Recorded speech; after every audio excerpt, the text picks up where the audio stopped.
हाँ तो दोस्तों, पहले हमने पिछली क्लास में हमने सीखा कि किस तरह यण संधि में ई के साथ असमान स्वर आने पर यह हो जाता है, और उसका हमने एक एग्जाम्पल लिया था प्रति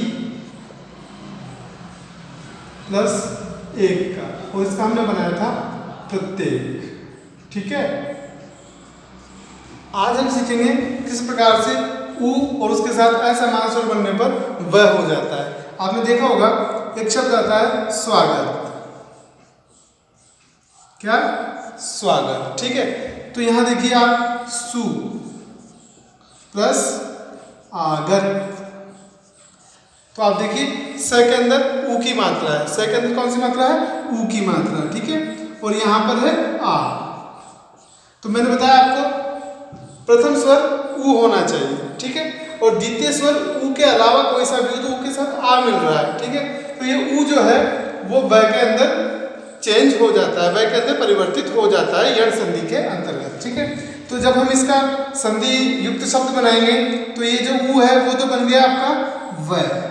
ठीक, और जब हम इसे वापस से जोड़ेंगे, संधि करेंगे इसके अंतर्गत, तो स अपना आधा रह गया क्योंकि इसमें से उ की मात्रा निकल गई। ठीक है, और व जो बना है उ का, उसके अंदर हम आ जोड़ देंगे तो स्वागत। ठीक है, तो इस प्रकार से उ का व बन जाता है। ठीक है, फिर तीसरा जो नियम है, तीसरा नियम ये रखा है इसके अंतर्गत कि अगर री हो, प्रथम स्वर क्या हो? री, और द्वितीय स्वर असमान हो तो री भी र के अंतर्गत चेंज हो जाती है। जैसे देखिए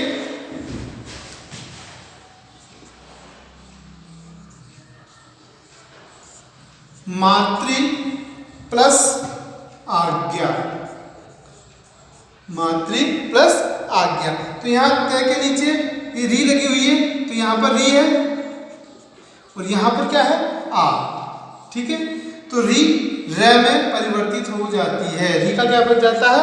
र। तो जब हम इसका संधि करेंगे, हम इसका संधि युक्त शब्द बनाएंगे, तो माँ तो वैसे की वैसे ही रहेगा।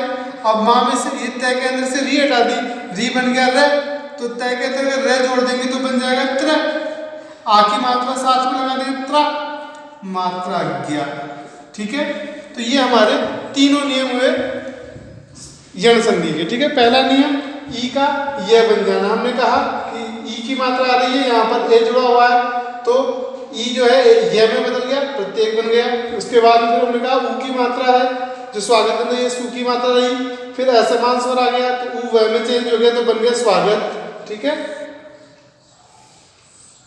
इसके बाद में फिर री वाले नियम पड़ा कि री आ रहा है, इधर असमान स्वर है तो री किसमें? र में चेंज हो गया तो बन गया मात्रा गया।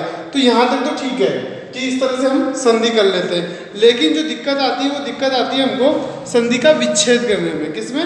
संधि का विच्छेद करने के अंदर। तो देखिए अगर यण संधि अगर आपने पढ़ी है और यण संधि आपको पता चल गया कि इस शब्द के अंतर्गत यण संधि है, तो हम उसका विच्छेद कैसे करेंगे। ठीक है, सीखते हैं।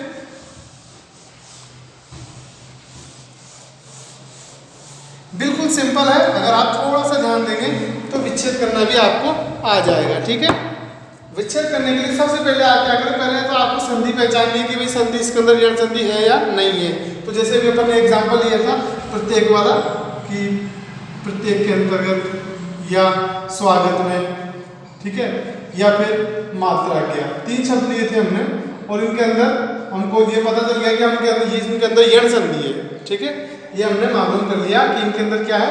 यण संधि है। अब हमसे कहा कि इसका संधि विच्छेद बताइए कि सही शुद्ध संधि विच्छेद कौन सा है।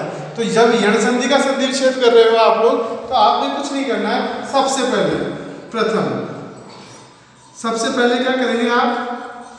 ये या व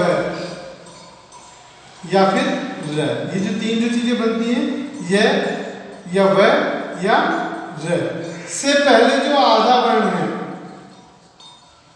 कौन सा वर्ण है? जो आधा वर्ण पहले दे रखा है, पहले जो आधा अक्षर दे रखा है, ठीक है, उस आधा वर्ण को आप पूरा लिख दीजिए। ठीक है, पूरा लिख दीजिए।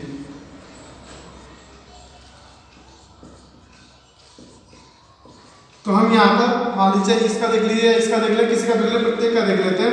ये से पहले त आधा है तो त को अपन ने पूरा लिख दिया है। ठीक है, त पूरा हो गया।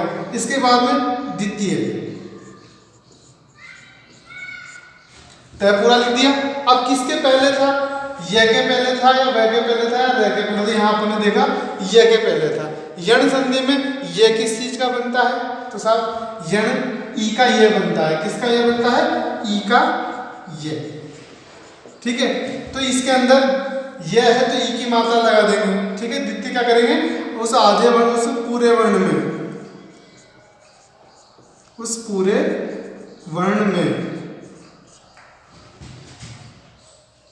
य व र के अनुसार, य व र के अनुसार क्रमशः ई उ या री की मात्रा लगाएंगे, ठीक है। तो यहाँ पर ये आ रहा है तो ये किसका बनता है, ई का, ठीक है। ई का बनता है ये, तो ई की मात्रा लगा देंगे। तो तय में ई की मात्रा लगा दी अपन ने ती, ठीक है। और इसके बाद में ये कर दिया, ये बन गया अपना प्रतिशत, ठीक है, क्योंकि प्रत्येक में से प्रति हमने यहाँ निकाल लिया, ठीक है। अब क्या करेंगे, तीसरे नंबर पर, तृतीय नंबर पर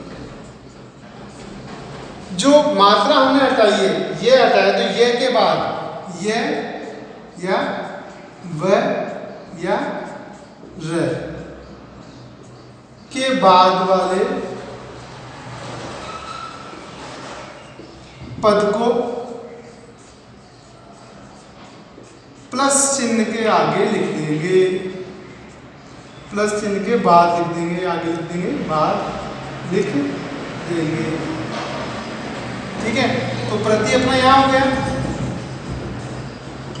ये हटा लिया हमने इसमें से, तो क्या बच गया एक, तो प्रति प्लस एक, ठीक है। तो इस प्रकार से हम इसका विग्रह कर सकते हैं। देखिए दूसरा विग्रह करके मैं आपको बताता हूँ स्वागत का।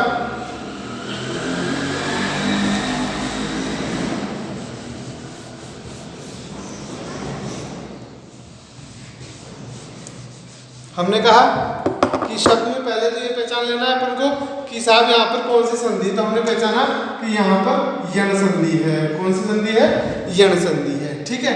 तो जैसे यण संधि हमने पहचानी, तो मैंने कहा पहला नियम बताया आपको कि जो आधा वर्ण है उसे पूरा लिख दें। तो जब स्वागत का संधि विच्छेद कर रहे हैं अपन लोग, तो सबसे पहले प्रथम नियम आधा वर्ण था स, उसे अपन ने पूरा लिख दिया, ठीक है। फिर द्वितीय नियम हमने कहा कि यह व और र के हिसाब से मात्रा हमको लगानी है। तो वह किस चीज का बनता है, वह ऊ का बनता है। किसका बनता है, ऊ का। तो मात्रा लगा देंगे इसके अंदर सु, ठीक है। फिर तीसरा नियम हमने लिखा कि जब आप मात्रा लगा दें उसके बाद जो वह यह या फिर र है उसके बाद जो शब्द बच जाता है, बाद जो पद बच जाता है उसको प्लस के बाद में लिख देंगे। तो यहाँ से जब हम स्वागत में से वह हटा देते हैं तो क्या बचेगा, आगत। तो यहाँ लिख दिया हमने स्वागत, तो सु प्लस आगत। तो दोस्तों अगर समझ में आया तो लाइक कीजिए, सब्सक्राइब कीजिए। Thank you.